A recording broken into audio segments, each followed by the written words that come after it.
नमस्कार दोस्तों, अगर आप पीएफ के मेंबर हैं या फिर आप पीएफ का काम करते हैं तो आज की वीडियो में मैं आपको बताने वाला हूं कि जो नया जॉइंट डिक्लेरेशन का फॉर्मेट आया है उसमें पीएफ ऑफिस वालों ने बहुत बड़ी बड़ी मिस्टेक करी है। मैं मेनली आपसे 3 मिस्टेक डिस्कस करूंगा कि इतनी बड़ी मिस्टेक करी है पीएफ ऑफिस ने इस सिस्टम को बनाने में कि आप हैरान हो जाओगे कि इतनी बड़ी मिस्टेक कोई कैसे कर सकता है। सारी बातें हम जानेंगे। उससे पहले नमस्कार दोस्तों, मेरा नाम है सागर। मैं पीएफ कंसल्टेंट हूं। यहाँ जो मैं आपको बता रहा हूं ये मैं आपको तभी बता पा रहा हूं जब मैं इसे एक एक पॉइंट को समझता हूं, एक एक पॉइंट को जानता हूं। और ये जानने का रीज़न ये है कि मैं आप लोगों का प्रैक्टिकल काम करता हूं। मैं प्रैक्टिकल काम कर रहा हूं इसलिए मैं ये बता पा रहा हूं, और कोई आपको नहीं बता पाएगा। तो कृपया करके ध्यान से समझ लीजिएगा। अगर आप पीएफ के मेंबर हैं या फिर आप पीएफ कंसल्टेंट हैं, ध्यान से देखिएगा जो मैं आपको बताने जा रहा हूं। सबसे पहला पॉइंट ये है कि आपको ये समझना है अगस्त 2023 मतलब सितंबर, अक्टूबर, नवंबर, दिसंबर, जनवरी, फरवरी। तो यहाँ पे 6 महीने लगे हैं इनको इस सिस्टम को इनकॉर्पोरेट करने में। मैनेज से जॉइंट डिक्लेरेशन वाला 6 महीने लगा के इन्होंने जॉइंट डिक्लेरेशन फॉर्म बनाया है। इसके अंदर क्या मिस्टेक हुई है? सबसे पहली मिस्टेक ये बताता हूँ। सबसे पहली मिस्टेक एक छोटी मिस्टेक थी। छोटी मिस्टेक ये थी कि जब आपने जॉइंट डिक्लेरेशन का ऑप्शन दे दिया तब आपको बेसिक डिटेल का ऑप्शन हटा देना चाहिए था। मिस्टेक नंबर 1 ये है। अगर आपने नया एक ऑप्शन दे दिया है तो फिर पुराने ऑप्शन को रखना एक गलत था। तो ये इन्हें शायद 1 दिन या 2 दिन बाद रियलाइज हो गया। मैंने इस चीज़ को अपनी वीडियो में बताया भी था कि अब अगर जॉइंट डिक्लेरेशन फॉर्म आ गया है तो ये बेसिक डिटेल बहुत जल्द हट जाएगा।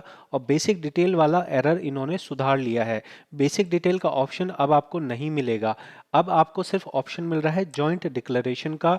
जॉइंट डिक्लेरेशन का जो ऑप्शन है उसमें इन्होंने इतनी बड़ी मिस्टेक कर दी है जिसका मैं आपको बता नहीं सकता। आप देखिए, आप गेट डिटेल कर रहे हैं, गेट डिटेल आपने कर लिया।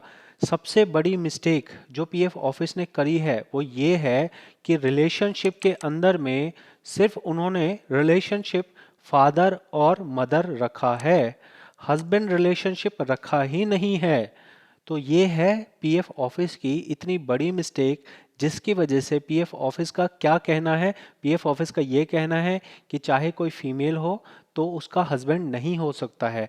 हस्बैंड रिलेशन होना एक बहुत ही कॉमन चीज़ है और बहुत ही बेसिक रिक्वायरमेंट है कि रिलेशनशिप में अगर आप फादर लिख रहे हो, अगर आप मदर लिख रहे हो, तो आपको हस्बैंड भी लिखना है। हस्बैंड लिखना एक कॉमन चीज़ है और जो कि पहले लिखा जाता था। पहले हस्बैंड लिखा जाता था। यहाँ तक कि एसओपी के अंदर भी हर जगह पे बताया गया है कि अगर आपका रिलेशनशिप चेंज हो रहा है, अगर आप यहाँ पे मैरिड वुमेन हो चुकी है, तो वो अपने रिलेशनशिप में जो रिलेशन मेंशन करेगी वो हस्बैंड को मेंशन कर सकती हैं। लेकिन पीएफ ऑफिस ने इस चीज़ को अपने यहाँ पे इनकॉर्पोरेट नहीं किया है। क्या इसका मतलब ये समझा जाए, मान लीजिए कोई फीमेल है तो क्या उसको रिलेशनशिप में अपने ऑलवेज अपना फादर का नाम ही लिखना है? ऐसा नहीं होता है। जब कोई मैरिड हो गया, मैरिड होने के बाद उसका आधार कार्ड के अंदर में फादर नेम के हट के हस्बैंड नेम मेंशन हो जाता है। हस्बैंड नेम मेंशन हो गया तो उसको रिलेशनशिप में फादर की जगह हस्बैंड मेंशन करना अनिवार्य है। लेकिन पीएफ ऑफिस वालों ने इतना दिमाग नहीं लगाया कि हस्बैंड नेम भी तो हो सकता है। तो यहाँ पे हस्बैंड नेम क्यों नहीं दिया गया? हस्बैंड नेम इसलिए नहीं दिया गया क्योंकि ये सरकारी संस्था है। इस सरकारी संस्था को इतना बेसिक समझ नहीं है कि जब हमें पता है कि रिलेशनशिप के अंदर फादर भी होता है, मदर भी होता है और हस्बैंड भी होता है, तो हमें हस्बैंड देना चाहिए था।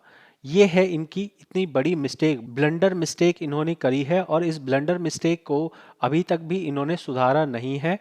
22 तारीख से 26 तारीख हो गई है। ये मिस्टेक सुधरना बहुत ज़्यादा ज़रूरी है क्योंकि बहुत सारे फीमेल्स मेंबर हैं, बहुत सारे पीएफ कंसल्टेंट हैं जो मुझसे ये कांटेक्ट कर रहे हैं कि सर इन्होंने तो ऐसा ऑप्शन दिया ही नहीं है तो हम क्या करें। तो मैंने उन्हें यही सजेस्ट किया है कि अभी आप वेट कीजिए, जब इन्हें अपनी गलती का एहसास होगा तब ये इस चीज़ को ठीक करेंगे, तभी जाके आप यहाँ पे चेंज कर पाएंगे। अगली मिस्टेक जो मैं आपको बता रहा हूँ, ध्यान से समझिएगा, ध्यान से समझना है जो मैं आपको कह रहा हूँ। व्यू में जाना है, प्रोफाइल पे जाना है। प्रोफाइल पे जाके अगर आप देखेंगे तो पहले यहाँ पे मैरिड वाला जो स्टेटस था, मैरिड वाले स्टेटस को जब हम टच करते थे तो ये एक ऐसा ऑप्शन था जो कोई भी नॉर्मल आदमी चेंज कर सकता था। नॉर्मल आदमी मतलब जैसे मान लो कि मैं अनमैरिड हूँ, अनमैरिड हूँ, अनमैरिड से मैं मैरिड हो गया, मैरिड हो गया तो मैं क्या कर रहा हूँ, प्रोफाइल पे टच कर रहा हूँ और मुझे अनमैरिड से मैरिड का ऑप्शन करने के लिए आ जाता था। लेकिन अब अगर मैं इसको टच कर रहा हूँ तो ये मेरे को लेके जा रहा है करेक्शन वाले पेज पे। जबकि पहले ये ऑप्शन कहाँ आता था, ध्यान से देखिएगा, जब मैंने एजुकेशनल क्वालिफिकेशन में टच किया है तो यहाँ देखो क्वालिफिकेशंस में मैं यहाँ पे चेंज कर सकता हूँ। ठीक है, अपने सैल्यूटेशन में मैं यहाँ चेंज कर सकता हूँ, जेंडर मैं चेंज नहीं कर सकता हूँ, चलो कोई प्रॉब्लम नहीं है। लेकिन एक बहुत ही कॉमन प्रॉब्लम थी, बहुत ही कॉमन सा स्टेटस था कि कोई व्यक्ति पहले अनमैरिड था, फिर वो मैरिड हो गया, तो वो क्या करता था, वो अपना स्टेटस सिंपली यहाँ से जाके बदल लेता था कि भाई पहले अनमैरिड था अब मैं मैरिड हो गया। लेकिन अब क्या होगा, अब मान लो कि ये पर्सन मैरिड है, अब अगर मान लो इसका आगे चल के सपोज डिवोर्स हो जाता है, तो डिवोर्स हो जाता है तो वो यहाँ पे अपना स्टेटस मैरिड से अनमैरिड अगर करना चाहेगा तो इसको एक इम्पॉर्टेंट, मतलब इसको एक बेसिक प्रोफाइल का हिस्सा बना दिया गया, जो कि पहले कॉमनली आपको मिल जाता था कि आप अपना मैरिड से अनमैरिड कर सकते हो, अनमैरिड से मैरिड कर सकते हो, या फिर मैरिड से डिवोर्स कर सकते हो। ये चीज़ इंपॉर्टेंट सेक्टर में नहीं रखी गई थी, ये एक ऐसा नॉन एजेंशियल पार्ट रखा गया था जिसे आप बदल सकते थे, और वो बहुत ही इजी होता था कि अनमैरिड से मैरिड कर देना, इजीली आप कर देते थे, उसके अकॉर्डिंग आप अपना नॉमिनेशन वगैरह भी कर देते थे। लेकिन अब क्या हुआ है, अब ये एक ब्लंडर कर दिया है इन्होंने कि यहाँ पे अब आप मैरिड वाला टच करोगे तो वापस से आपको जॉइंट डिक्लेरेशन वाले ऑप्शन पे लेके जाएगा, और अगर जॉइंट डिक्लेरेशन के ऑप्शन पे आप आ गए तो आप ऐसे बिना डॉक्यूमेंट प्रूफ के चेंज नहीं कर सकते हो, डॉक्यूमेंट प्रूफ आपको लगाना पड़ेगा। तो ये है बहुत बड़ा ब्लंडर जो पीएफ ऑफिस ने कर दिया है चुपचाप इस जॉइंट डिक्लेरेशन के अंदर में। थर्ड जो प्रॉब्लम पीएफ ऑफिस ने मेजर करी है वो करी है फादर नेम के अंदर। फादर नेम, मेरे को जब से ये करेक्शन का आया है तब से फादर नेम के लिए एक कॉमन क्वेरी आ रही है कि सर फादर नेम कैसे हम ठीक करेंगे, अगर फादर एक्सपायर हो गए, किसी के फादर 5 साल पहले एक्सपायर हो गए, किसी के फादर 10 साल पहले एक्सपायर हो गए, तो ऐसे में फादर के नाम का पासपोर्ट कहाँ से लाएं, फादर के नाम का राशन कार्ड कहाँ से लाएं, पेंशनर कार्ड कहाँ से लाएं, बर्थ सर्टिफिकेट कहाँ से लाएं। ठीक है, तो ये सभी डॉक्यूमेंट्स जो हैं कहे गए, लेकिन इन डॉक्यूमेंट्स के अंदर में कहीं भी डेथ सर्टिफिकेट नहीं कहा गया। डेथ सर्टिफिकेट रखना एक मैंडेटरी चीज़ होनी चाहिए, यहाँ पे ऑप्शन होना ही चाहिए था कि डेथ सर्टिफिकेट आप लगा रहे हो। अगर डेथ सर्टिफिकेट लगा रहे हो तो आपको फिर इसमें ज़्यादा डॉक्यूमेंट नहीं मांगने चाहिए। अगर कोई आदमी मर गया तो कहाँ से उसका आधार कार्ड आएगा, कहाँ से उसका राशन कार्ड आएगा, और कहाँ से उसका क्या आएगा। तो अगर नॉट अवेलेबल को, मेरी मेरी बात वही समझ पाएंगे जो यहाँ पे पीएफ का काम करते हैं या जिसका अपना केस होगा। जो मैं कह रहा हूँ ये आपको कहीं और मिलेगा नहीं, ध्यान से समझ लेना। अगर आपने फादर नेम में नॉट अवेलेबल है, अब इस नॉट अवेलेबल को आप बदल के क्या कर रहे हो, आप यहाँ पे कोई भी XYZ नाम लिख रहे हो, तो ये कहा गया कि ये एक मेजर करेक्शन है। और अगर मेजर करेक्शन है तो 3 डॉक्यूमेंट लगेंगे। तो 3 डॉक्यूमेंट क्या लगेंगे, 3 डॉक्यूमेंट यहाँ पे कह रहा है, ये जो डॉक्यूमेंट्स रिक्वायर्ड हैं ये यहाँ पे ऐसा कह रहा है या ऐसा पढ़ने में लग रहा है कि ये फादर के नाम इसमें होना चाहिए। तो फादर के नाम का पासपोर्ट ज़रूरी नहीं है भाई, फादर एक्सपायर हो गए, फादर के नाम का पासपोर्ट कहाँ से आएगा, पेंशनर कार्ड, पेंशनर कार्ड भी ज़रूरी नहीं है, फादर एक्सपायर हो गए तो कहाँ से आएगा। बर्थ सर्टिफिकेट कभी बना नहीं, क्या यहाँ पे कोई डेथ सर्टिफिकेट की बात की गई है, नहीं, सिर्फ बर्थ सर्टिफिकेट की ही बात करी गई है। तो भाई बर्थ सर्टिफिकेट कहाँ से आएगा, जब मेंबर मर गया या जब मेंबर के पिता मर गए तो वो डेथ सर्टिफिकेट कहाँ से आएगा। तो ऐसे में हम तो 3 डॉक्यूमेंट प्रोवाइड ही नहीं कर पाएंगे, तो हमारा ठीक नहीं होगा क्या। और ये फॉल्ट आप सोच के देखो कि ऐसा नहीं है कि ये कोई एक आदमी बैठा बोला अच्छा ला फादर नेम ये डॉक्यूमेंट लिख दे, अच्छा डेट ऑफ बर्थ ये डॉक्यूमेंट लिख दे, ना ना ना, ऐसा नहीं ऐसा नहीं। महीनों तक इनकी कमेटी बनी होगी और महीनों तक उन्होंने अपना मंथन किया होगा, और कमेटी बनाने के बाद इन्होंने इतना सारा ये तामझाम करने के बाद इन्होंने ये काम किया है। ठीक है, तो यहाँ पे आप समझ के देखो कि यहाँ पे जॉइंट डिक्लेरेशन कमेटी, एक कमेटी बनी, कमेटी के अंदर 2 मेंबर 3 मेंबर 4 मेंबर होंगे, और 4 मेंबर 3 मेंबर होने के बाद भी उन्होंने इतना ही दिमाग लगाया कि यहाँ पे हमें फादर नेम के अंदर में डेथ सर्टिफिकेट रखना ही नहीं है, क्योंकि डेथ इनके हिसाब से शायद किसी की डेथ होती ही नहीं है। पिता जो है अजर अमर है और पिता का बर्थ सर्टिफिकेट मांग रहे हैं। मतलब सोचो कि अगर मान लो कि कोई मेंबर है जो 45 साल का है या 50 साल का है, अब उसके पिता होंगे मान लो कि 80 साल या 90 साल के होंगे। 90 साल के आदमी का इनको चाहिए बर्थ सर्टिफिकेट।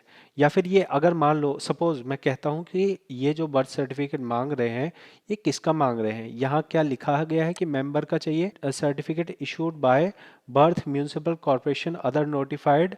तो यहाँ पीएफ ऑफिस को भी बहुत बड़ा डाउट है कि ये बर्थ सर्टिफिकेट जो मांगा जा रहा है ये किसका मांगा जा रहा है। मेंबर का मांगा जा रहा है, मेंबर के बर्थ सर्टिफिकेट में फादर नेम देखना है। यहाँ राशन कार्ड जो मांगा जा रहा है उसमें फादर का नेम होना चाहिए राशन कार्ड पे, क्योंकि ज़्यादातर राशन कार्ड तो फीमेल के नाम पे अलॉट हो रहे हैं। तो ऐसे में क्या होगा, तो यहाँ इतना तामझाम, इतना ज़्यादा जॉइंट डिक्लेरेशन फॉर्म का हवा बनाने के बाद भी चीज़ों में क्लैरिटी नहीं है, और चीज़ों में इतनी बड़ी संस्था होने पे 6 महीने के बाद इन्होंने इस प्रोसेस को बनाया, और वहाँ पे भी आप देखिए कि अभी भी स्मूथ फंक्शनिंग नहीं है। यहाँ पे अगर मैरिड करना है तो मैरिड का ऑप्शन ही नहीं आ रहा है। अगर आपको ऑप्शन लाना है, अगर आपको ऐसी प्रॉब्लम आ रही है, वेट कर लीजिए। अगर फादर नेम को लेके प्रॉब्लम आ रही है तो जो मेरे से पर्सनल कंसल्टेशन ले रहे हैं उन्हें मैं बता रहा हूँ, आपको भी मैं बता देता हूँ। आप जब फादर नेम को करेक्शन करने जा रहे हैं तो आप अपना आधार कार्ड लगाइए, अपना पैन कार्ड लगाइए। अगर राशन कार्ड है जहाँ पे पिता का नाम मेंशन है, राशन कार्ड लगा दीजिए। साथ में ही अगर आपके पास मान लो कि डेथ हो चुकी है, डेथ सर्टिफिकेट की कॉपी लगा दीजिए। ऑल्दो यहाँ पे लिखा नहीं है, मेरे को ऐसा मतलब मेरे को पीएफ अधिकारी ने बताया कि हम ये कंफ्यूज हो रहे हैं कि हमें तो बोल दिया गया एसओपी में 3 डॉक्यूमेंट होना चाहिए। अभी हम 3 डॉक्यूमेंट वेरीफाई करें क्या? कौन से मेंबर ये बर्थ सर्टिफिकेट लेके आएगा, या किसके पिताजी के पास जो है आर्मी कैंटीन का वो होना चाहिए, आई कार्ड होना चाहिए? क्या ऐसा होता है? आप आधार कार्ड भी तो रख सकते थे ना, क्यों बना रहे हो सबका आधार? डायलॉग देते हैं मेरा आधार मेरी पहचान, किस बात का पहचान है ये? ऐसा पहचान है जहां आप नाम के लिए अपना वेरिफिकेशन के लिए आधार कार्ड नहीं दिखा सकते, पैन कार्ड नहीं दिखा सकते। जब आप मेंबर को कह रहे हो कि मेंबर का नाम हम मेंबर के आधार कार्ड पैन कार्ड के बेस पे मान लेंगे, तो पिता भी तो इंसान ही है, पिता भी तो ह्यूमन ही है। तो अगर एक आइडेंटिटी प्रूव करने के लिए आप किसी का आधार कार्ड पैन कार्ड ले रहे हो, तो वहीं पे एक पिता जो है वो भी एक इंडिविजुअल है, उसकी भी तो आइडेंटिटी आधार कार्ड और पैन कार्ड से प्रूफ हो सकती है। तो उसको भी तो अलाउ कर दो सर जी। तो ये बहुत बड़ी मिस्टेक्स हैं जो कि जॉइंट डिक्लेरेशन के अंदर चल रही हैं। अगर आप भी इन चीज़ों को लेकर परेशान हैं तो आपकी परेशानी जायज़ है। यहाँ पे इस सिस्टम को लागू हो गया है, लेकिन इसे स्मूथ होने में, इसको मतलब इसमें सुधार आने में, जैसे अभी हस्बैंड का ऑप्शन नहीं है, हस्बैंड का ऑप्शन आएगा। फिर वो मैरिड वाला जो है वो नॉन अभी एजेंशियल में डाला हुआ है, उसको नॉन एजेंशियल में करना पड़ेगा। अगर नॉन एजेंशियल में नहीं किया तो रिलेशनशिप, ये आप देख रहे हो रिलेशनशिप, रिलेशनशिप मतलब क्या हो गया? मैरिड से अनमैरिड करना है, अनमैरिड से मैरिड करना है, तो आपको जो है मैरिज सर्टिफिकेट देना पड़ेगा। समझ रहे हो? तो क्या हर आदमी जो मैरिज कर रहा है क्या वो मैरिज सर्टिफिकेट बनाता है? जो आपके पीएफ ऑफिस में जो कर्मचारी होंगे सबको लाइन से खड़ा करो और पूछो पूछो उनसे कि भैया किसके पास मैरिज सर्टिफिकेट है। 100 में से पता कर लो कि कितने लोगों के पास मैरिज सर्टिफिकेट है। या फिर जो अधिकारी जो इस कमेटी में बैठे हैं जॉइंट डिक्लेरेशन फॉर्म कमेटी के अंदर, उनसे ही पूछ लो कि कितने लोगों के पिताजी के पास पासपोर्ट है और कितने लोगों के पिताजी के पास उनका जन्म प्रमाण पत्र है। जरा पूछ के देख लीजिए, ठीक है? तो यहाँ पे ये लोग जो नियम बनाते हैं, ये लोग जो कानून बनाते हैं, ऐसा करके बनाते हैं जो इन्हें ज़मीनी हकीकत का कुछ पता नहीं होता है। ज़मीनी हकीकत पे क्या डॉक्यूमेंट चल रहा है वो नहीं पता होता है। इतना कॉम्प्लेक्स बना दो कि बंदा कुछ कर ही ना पाए, बंदा अपना पैसा निकाल ही ना पाए, इतना कॉम्प्लेक्स बना दिया। अपने सिस्टम में कोई सुधार नहीं है, अपना सिस्टम जो है खराब से खराब चल रहा है, कोई दिक्कत नहीं है।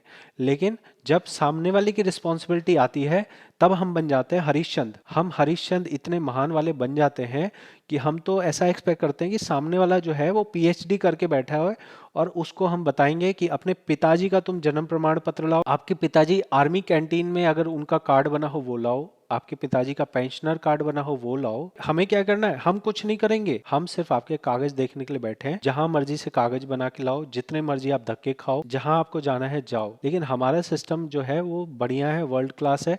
हम आपको state of the art technology दे रहे हैं, तो ऐसे ही हमारा सिस्टम बढ़िया चलता रहेगा। आपका काम हो ना हो इससे कोई फर्क नहीं पड़ता है।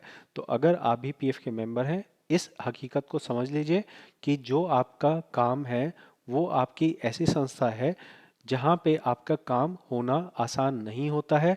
आपका जो पैसा है वो पैसा सेफ है, लेकिन उस पैसे को निकालने के लिए अगर आपका फंस जाता है, अगर आपका एक अक्षर भी फंस जाता है तो आपको परेशानी आ सकती है। अच्छा हो कि आपका काम बहुत अच्छे से हो जाए, स्मूथ तरीके से हो जाए। मैंने अपने वीडियोस में, मैंने अपनी प्लेलिस्ट के अंदर एक एक पॉइंट बताया है कि फादर नेम करेक्शन क्या डॉक्यूमेंट, नेम करेक्शन क्या डॉक्यूमेंट, रिलेशनशिप करेक्शन क्या डॉक्यूमेंट। लेकिन मेरी मजबूरी है कि मैं आपको सिर्फ डॉक्यूमेंट बता सकता हूँ। मुझे पता है कि इन रियल लाइफ वो डॉक्यूमेंट अरेंज करना कितना मुश्किल हो सकता है आपके लिए, या बहुत सारे यहाँ समझ के देखो ना यार। 80% तो मान लो ना कि लेबर है जो मान लो कि 10वीं 12वीं पास है, तो 10वीं 12वीं मैक्सिमम 10वीं 12वीं पास तो 80% लोग हैं। कहाँ उन्हें समझ आएगा इतना, ठीक है। तो कॉम्प्लिकेशंस जो है जारी हैं, और मैं आपको कोशिश करूँगा जितना आसान से आसान होके बताने में, और जितना आसान से आसान आपको चीज़ें करने में, वो मैं आपको पूरी हेल्प करूँगा कोशिश करने की। अगर आपको ये कोशिश अच्छी लगे तो आप मेरे चैनल को सपोर्ट कर सकते हैं। ये एक बहुत छोटा सा चैनल है, बहुत ही मामूली चैनल है, इससे कई गुना बड़े बड़े चैनल्स हैं। लेकिन मैं यहाँ पे अपने भर जो मेरी कैपेसिटी है उसमें मैं आपको जितनी हेल्प कर सकता हूँ मैं करने की पूरी कोशिश करता हूँ। बाकी ये वीडियो आपको कैसी लगी ज़रूर कमेंट में बताएं। अगर आप अभी तक देख पा रहे हैं, सिर्फ 5% लोग ही होते हैं जो लास्ट तक रुकते हैं। तो अगर आप लास्ट तक रुके हैं तो आप बताइए कि आपको ये वीडियो कैसी लगी है, जो जानकारी मैंने आपको दी वो आपको कैसी लगी। मैं मिलता हूँ आपसे अगली वीडियो में। बहुत बहुत धन्यवाद।